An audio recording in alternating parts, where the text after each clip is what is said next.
menjadi masa depan bangsa di punggungnya mereka, sehingga perlu diberikan rasa aman terhadap korban sendiri menjadi objek maupun terhadap keberlangsungan belajar mengajar, baik kepercayaan juga. Kekerasan verbal, pelecehan seksual, bahkan juga perundungan yang meranah sampai ke media.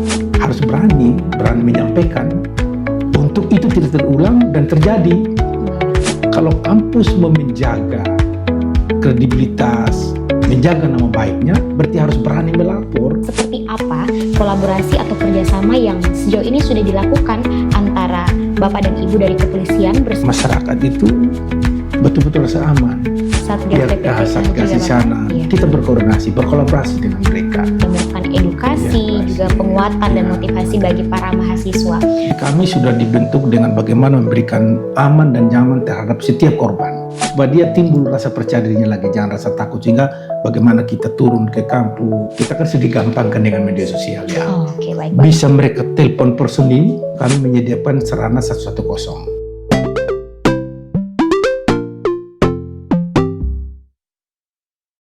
Halo saudara semua, sobat kampus dan sahabat perguruan tinggi di seluruh Nusa Tenggara Timur.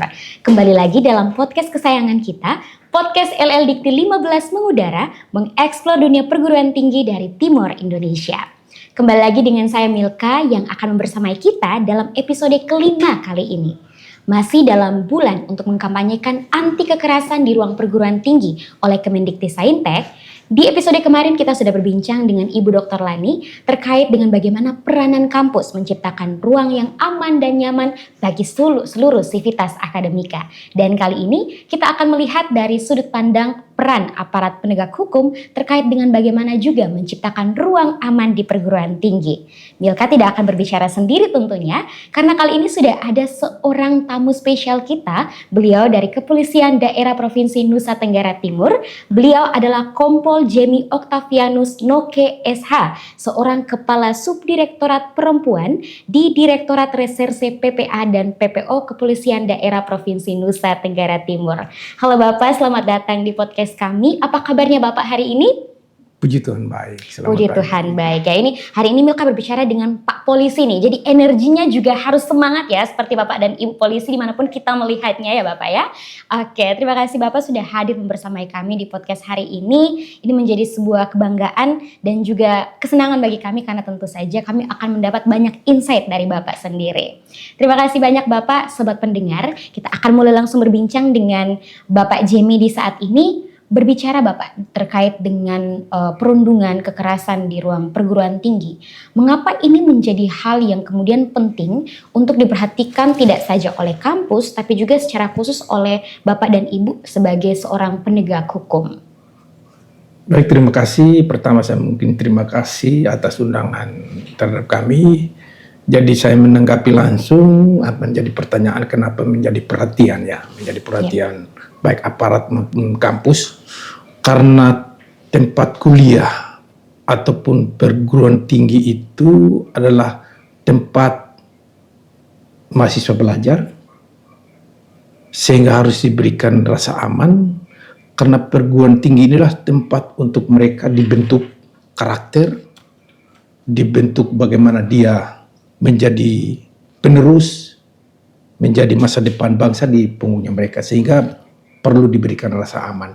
Sehingga kalau terjadi kekerasan di lingkup kampus, dalam hal ini perguruan tinggi, bagaimana mereka ke depannya nanti. Baik. Itu sehingga harus betul-betul diperhatikan baik oleh semua pihak, pemerintah apapun pihak kampus, sehingga anak-anak yang belajar di kampus benar-benar mereka aman, nyaman, tidak terjadi kekerasan di sana. Tidak terjadi hal-hal yang mengganggu kegiatan belajar mengajar oleh para mahasiswa di sana, sehingga menjadi perhatian. Oke, terima kasih Bapak. Berarti memang kalau tidak diperhatikan efeknya juga tidak baik ya bagi para mahasiswa dan juga seluruh sivitas akademika. Ya, baik terhadap korban sendiri menjadi objek maupun terhadap keberlangsungan belajar mengajar, baik kepercayaan juga. Kepercayaan masyarakat terhadap kampus atau institusi sendiri seperti apa nanti kalau terjadi kekerasan di sana. Berarti kan orang-orang tua kita ini Hmm. hilang kepercayaan nanti. Bagaimana anak kita dibentuk di sana menjadi baik. Iya, setuju sekali Seperti Bapak. Baik, terima kasih Bapak. Nah, berbicara tentang kekerasan ini kan bentuknya banyak sekali Bapak. Mohon izin seperti ada kekerasan verbal, pelecehan seksual, bahkan juga perundungan yang meranah sampai ke media sosial. Nah, berkaitan dengan itu Bapak, seperti apa dasar hukum atau hukum melihat terkait dengan peristiwa kekerasan yang sering terjadi ini Bapak? Kalau peristiwa kekerasan itu banyak ya aturan hukum yang menjerat, memberikan efek jerak kepada setiap orang. Tetapi karena kita berbicara di lingkupnya kampus dan yang sering terjadi di sana, baik itu di media sosial maupun secara langsung, secara fisik, bullying dan sebagainya, banyak sebenarnya. Karena ada undang-undang IT kalau misalnya melalui media sosial. Terus ada juga undang-undang kekerasan terhadap kekerasan seksual baik verbal maupun langsung. Ada, diatur semua. Sehingga kalau ada terjadi seperti itu, kami himbau harus berani menyampaikan untuk itu tidak terulang dan terjadi. Baik Bapak. Jangan ada merasa takut dari pihak korban maupun orang yang tahu dalam ini kampus. Kalau kampus mau menjaga kredibilitas, menjaga nama baiknya, berarti harus berani melapor setiap kejadian, sekecil apapun. Baik itu verbal maupun secara langsung, dilaporkan saja. Semua aturan diatur sana. Ada undang TPKS, ada undang perlindungan terhadap anak, ada undang-undang IT, berkisar ancaman hukuman itu dari 4 tahun sampai 9 tahun itu. Oke, berarti memang pada dasarnya sudah banyak sekali ya Banyak aturan. teman-teman. Ada terkait KUHP. dengan- Oke, siap. Jadi sekecil apapun yang dilakukan itu sudah diatur. Negara sudah mengatur. Setiap pelanggaran. Baik Bapak. Berarti memang jangan sampai kita takut melapor ya teman-teman, karena kita sudah dilindungi dengan aturan dan juga ada Bapak Ibu dari penegak hukum yang akan setia untuk melindungi dan juga membantu kita. Seperti itu Bapak ya. Nah Bapak, berkaitan dengan peran aparat penegak hukum tentu saja tidak bisa berjalan sendiri, apalagi kalau berkaitan dengan kekerasan di lingkungan perguruan tinggi. Tentu saja pasti ada kerjasama yang dilakukan bersama dengan pihak kampus untuk menangani atau juga mencegah kasus kekerasan di perguruan tinggi. Nah, boleh diceritakan Bapak seperti apa kolaborasi atau kerjasama yang sejauh ini sudah dilakukan antara Bapak dan Ibu dari kepolisian bersama dengan pihak kampus, mungkin yang di Nusa Tenggara Timur, untuk mencegah terjadinya kekerasan di lingkungan kampus? Kalau yang sudah dilakukan tentunya melakukan edukasi, hadir di kampus, melakukan sosialisasikan setiap aturan yang ada, sehingga masyarakat itu betul-betul rasa aman. Sehingga juga kita harus hadir di sana, bekerja sama dengan pihak kampus. Kan di sana ada Menwa, ada pihak Satgas di sana. Iya. Kita berkoordinasi, berkolaborasi dengan mereka supaya kita setiap kegiatan kita isi dengan aturan-aturan. Oke, Aturan-aturan, mengedukasi anak-anak, memberikan penguatan. Bukan hanya masalah aturan saja, tapi kita beri penguatan kepada mereka bagaimana mereka lah yang menjadi masa depan untuk bangsa ini. Kalau bagaimana mereka dibentuk dengan baik, makanya bangsa dan negara kita akan baik ke depannya. Oke, luar biasa. Berarti memang sejauh ini Bapak dan Ibu juga sudah melakukan edukasi, juga penguatan dan motivasi bagi para mahasiswa. Kalau misalkan terkait dengan kerjasama, terkait dengan penanganan kasus Bapak, mungkin secara spesifik seperti apa kerjasamanya? Seperti apa Bapak dan Ibu dari aparat keamanan dengan kampus itu menyediakan ruang seperti ruang pengaduan atau juga ruang aman untuk ketika korban dapat secara langsung melaporkan kepada Bapak dan Ibu? Kalau ruang aman khusus untuk mahasiswa sih tidak. Tapi kami sudah dibentuk dengan bagaimana memberikan aman dan nyaman terhadap setiap korban. Baik itu masyarakat pun maupun mahasiswa. Bagaimana kita memberikan nyaman dan aman bagi dia. Baik pada saat hadir di sana, dia dilindungi. Baik dalam memproses cepat apa yang dia laporkan. Memberikan dia kenyamanan. Meyakinkan dia.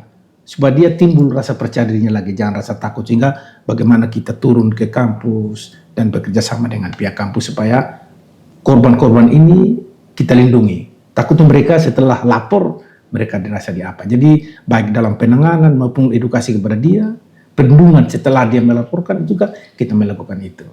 Oke. Itu kira-kira. Baik, terima kasih Bapak. Berarti terkait dengan prosedural ini Bapak secara spesifik, prosedur bagi para korban untuk mungkin melapor dan mendapatkan pelayanan itu seperti apa Bapak? Kemana mereka mungkin harus melapor, seperti apa mereka melapor, itu kira-kira seperti apa Bapak gambarannya? Kalau pelaporan itu kita kan sudah digampangkan dengan media sosial ya. Oke, baik Bapak. Bisa mereka telepon personil, Oke. orang per orang langsung anggota kepolisian, tapi lebih terpusat sekarang itu kami menyediakan sarana 110. Oke. 110 bisa telepon kapan saja, siang dan malam, jam berapa saja selalu ada piket di sana untuk melayani setiap laporan yang ada, masyarakat dari mana saja. Lebih spesifik lagi kalau mereka lapor kepada, karena kalau kampus kejadiannya di kampus Adi, Iya. kita kan tidak meninggalkan, mungkin ada aturan birokrasi sana harus berkoordinasi. Oke, Kalau siap. kita ke kampus, berarti kita harus koordinasi dulu dengan pihak kampus supaya kita bisa melakukan penanganan terhadap korban itu Adi. Jadi seperti itu prosedurnya. Bisa mereka telepon personil yang ada nomor seperti kami, bisa juga mereka telepon 110, bisa hadir langsung di sana membuat laporan. Nah setelahnya baru kami ambil tindakan, baik itu turun ke lokasi, ke TKP, maupun tahap-tahapnya, karena banyak tahap. Ada tahap penyelidikan, permintaan keterangan, naik ke penyidikan, dan seterusnya, bahkan sampai selesai. Seperti itu. Oke, menarik sekali ya teman-teman. Kita jadi tahu nih bagaimana proses dan juga prosedur ketika misalnya ada pelaporan dan juga penanganan kasus yang dilakukan oleh Bapak dan Ibu dari pihak kepolisian. Nah, tadi Bapak bilang bahwa memang ketika menangani suatu kasus tidak bisa secara langsung pihak kepolisian menangani ketika hal tersebut terjadi di lingkungan kampus. Nah, sejauh ini dari pengalaman Bapak mungkin kira-kira kasus seperti apa yang kemudian naik dan layak diselidiki oleh pihak kepolisian ketika terjadi di kampus? Kalau sebenarnya di kampus itu bukan terjadi kekebalan di sana, bukan. Tetapi perlu koordinasi.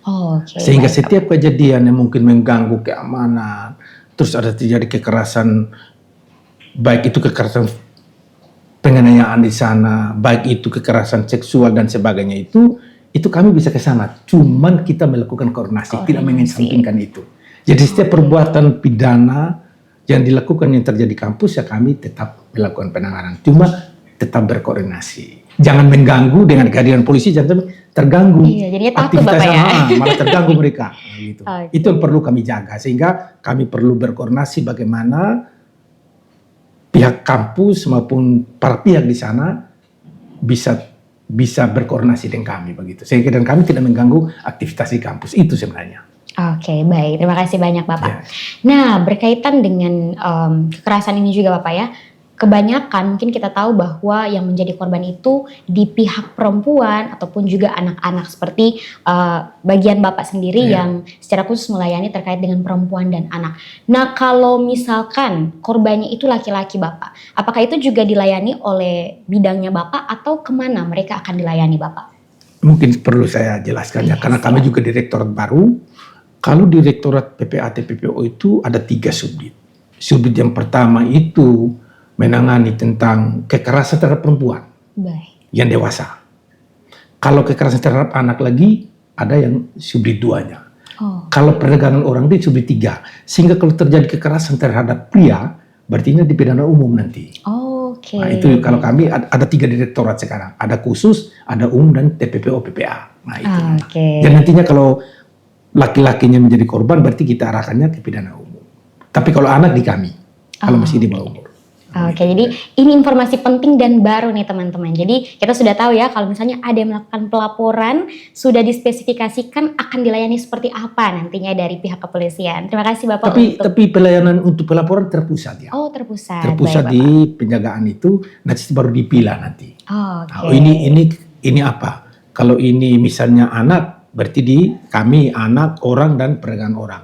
Tetapi kalau sudah pidana umum laki-laki berarti, atau pidana umum lainnya berarti di Direktur Umum. Oke, baik. Terima kasih banyak Bapak. Iya, Jadi iya. insight baru bagi kami Iya, sebagai iya. masyarakat umum yang mungkin sebelumnya belum tahu jadi tahu nih sekarang Iya, Bapak. iya. Nah, baik Bapak. Berkaitan dengan kekerasan juga, tentu saja ketika kita melihat bahwa dalam kasus kekerasan selalu korban yang mendapatkan banyak sekali kerugian.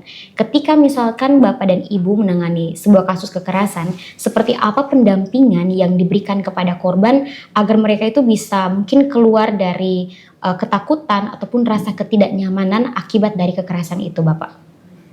Kalau kami sudah punya, kalau di Polda sendiri sudah punya rumah aman ya untuk lakukan. Ada di sana ada petugas yang melakukan KS psikiater gitu ya untuk memberikan kekuatan kembali, untuk memberikan percaya diri, memberikan rasa nyaman. Dilakukan edukasi kepada korban itu. Baik pada saat pelaporan maupun berkelanjutan nanti untuk penyembuhannya. Dan kami juga melakukan koordinasi dengan pihak-pihak lain.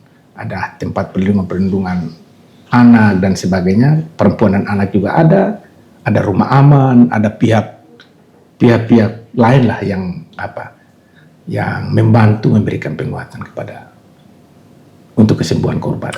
Oke, berarti memang pendampingan psikologi itu berlangsung saat korban melapor sampai juga setelah mungkin kasusnya selesai begitu Bapak? Iya, dilakukan edukasi. Itu berarti mereka rutin terus datang misalkan? Tergantung kebutuhan. Bapak. Baik kita lihat kebutuhan korban maupun dari penilaian dari petugas.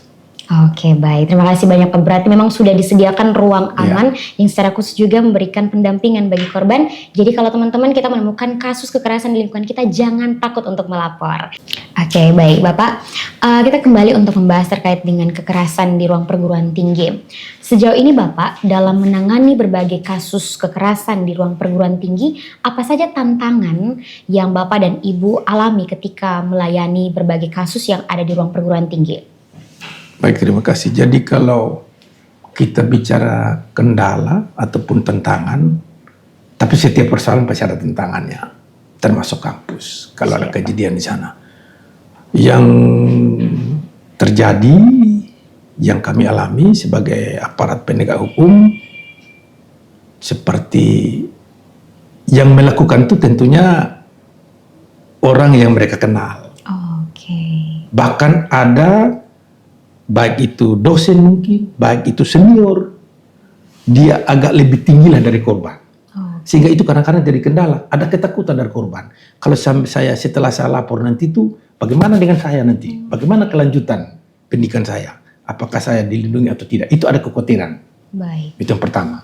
Yang kedua, ada juga karena dari kampus sendiri kadang-kadang, yang mungkin karena ada ketakutan nama institusi kampus yang nanti tidak ada kepercayaan dari masyarakat karena nanti terekspos, dan juga ada kecenderungan dari mereka seperti itu nanti, seperti apa nanti.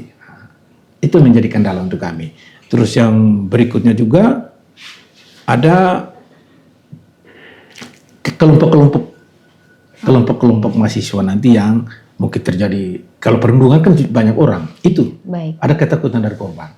Sehingga himbauan dari kami ya kalau bisa ada jaminan, juga ada pencerahan kepada setiap mahasiswa, baik dalam kegiatan-kegiatan pembentukan awal, diberikan penguatan kepada mahasiswa, harus berani melapor, supaya bukan untuk mereka. Nanti teman-temannya juga kalau di pembiaran di sana nanti terjadi lagi berulang. Juga kepada para seniornya, supaya betul-betul diberikan diwanti-wanti, harus menyesuaikan dengan zaman, bahwa dijelaskan dengan baik bahwa kekerasan adalah tidak baik. Karena banyak sekali kerugian kalau terjadi kekerasan di kampus, baik hak dari lihat hak asasi manusia, baik dari berkelanjutan itu universitas sendiri kalau terjadi kekerasan kan banyak. Sehingga betul-betul supaya jangan terjadi kendala-kendala dalam penanganan, itu jadi kendala. Oke, berarti memang selama ada kendala-kendala itu terus dilakukan pendekatan Bapak ya, supaya memang korban juga terbuka, kampus juga mau bekerja sama supaya korban bisa dilayani dengan baik. Oke, luar biasa. Nah Bapak, saya jadi penasaran nih, ketika Bapak dan Ibu melayani korban, nah itu kalau berkaitan dengan pelakunya sendiri, dasar hukum apa tuh Bapak yang mungkin dikenakan kepada mereka berdasarkan dengan tindak kekerasan yang mereka lakukan? Mungkin ada dasar hukum seperti apa saja Bapak yang dikenakan kepada para pelaku Bapak? Kalau dasar hukum ini kan itulah ada, tergantung perbuatan pidana apa yang dilakukan. Dan juga dia kalau masih anak berarti Undang-Undang Perlindungan Anak ada. Kalau misalnya dia sudah dewasa berarti kita menggunakan KUHP, ada KUHP yang baru.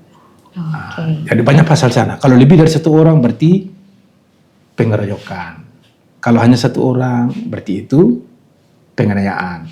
Kalau dia terjadi kekerasan verbal itu kekerasan seksual berarti itu ada Undang TPKS maupun pencabulan dan sebagainya. Oke. Ya, jadi banyak pasal sebenarnya yang melindungi. Bahkan sekarang itu ada kekerasan seksual verbal. Jadi kita melihat saja sesuatu yang privasinya itu bisa dilaporkan sekarang bahkan. Baik, berarti memang kita semakin dilindungi juga Bapak ya. Jadi jangan takut untuk melapor sekali lagi ya teman-teman. Dan memang penting bagi kita juga untuk mengetahui terkait dengan dasar hukum ini agar kita bisa tahu seperti apa kita juga bisa melindungi diri Bapak ya. Oke, menarik sekali Bapak. Nah, kalau berkaitan dengan saran dari Bapak sendiri, apa saran dari Bapak yang mungkin bisa diberikan kepada kami sebagai mahasiswa agar kami jangan takut untuk melapor, atau pencegahan apa yang bisa kami lakukan agar jangan sampai terjadi kekerasan di sekitar kami Bapak? Kalau saran dari saya yang paling utama adalah korban berani melapor. Karena bukan untuk dia saja, itu untuk keberlangsungan institusi itu sendiri, bagaimana kepercayaan masyarakat, supaya itu perbuatan itu bisa dihentikan, tidak terjadi lagi, tidak terulang lagi. Itu yang paling utama. Korban harus berani melapor. Baik. Dan juga kalau seperti yang saya katakan tadi ya, pihak-pihak dari universitas sendiri berani dan juga sering melakukan edukasi, ada pelajaran-pelajaran yang menjelaskan tentang bagaimana perbuatan-perbuatan dilakukan, diisi oleh baik itu boleh oleh aparat penegak hukum, oleh isi kampus, supaya masyarakat merasa nyaman memberikan anaknya untuk belajar di sana. Dan juga mahasiswa yang masih baru juga dia merasa nyaman dalam kegiatan belajar mengajar di perguruan tinggi. Oke, baik, menarik sekali ya teman-teman. Banyak sekali hal yang sudah kita dapat nih setelah kita berbincang dengan Bapak Jimmy hari ini terkait dengan kekerasan yang terjadi di ruang perguruan tinggi dan seperti apa peran dari aparat penegak hukum. Baik Bapak, mungkin sebagai penutup ya dalam bincang-bincang kita di episode kali ini terkait dengan bagaimana peran dari aparat penegak hukum menjaga dan melindungi mahasiswa terbebas dari kekerasan di perguruan tinggi, seperti apa harapan Bapak berkaitan dengan kampus yang aman dan nyaman terkhususnya di Nusa Tenggara Timur? Baik, terima kasih. Jadi harapan dari kami ya? Iya, benar Bapak. Kalau harapan dari kami juga menjadi saran dari kami mungkin kepada perguruan tinggi, yang mungkin yang pertama mungkin membangun budaya kampus yang aman dan saling menghormati, mungkin dari mahasiswa terhadap dosen maupun dosen itu menghargai mahasiswanya, karena itu paling utama nanti. Terus yang kedua itu memperkuat pencegahan sejak dini mungkin, yaitu dengan melakukan sosialisasi dari awal kepada mahasiswa supaya bagaimana kekerasan itu tidak baik begitu. Terus yang ketiga mungkin mengoptimalisasi satgas mungkin, dan juga mekanisme pengaduan seperti apa sih ya, dijelaskan kepada mereka mungkin di sana mungkin.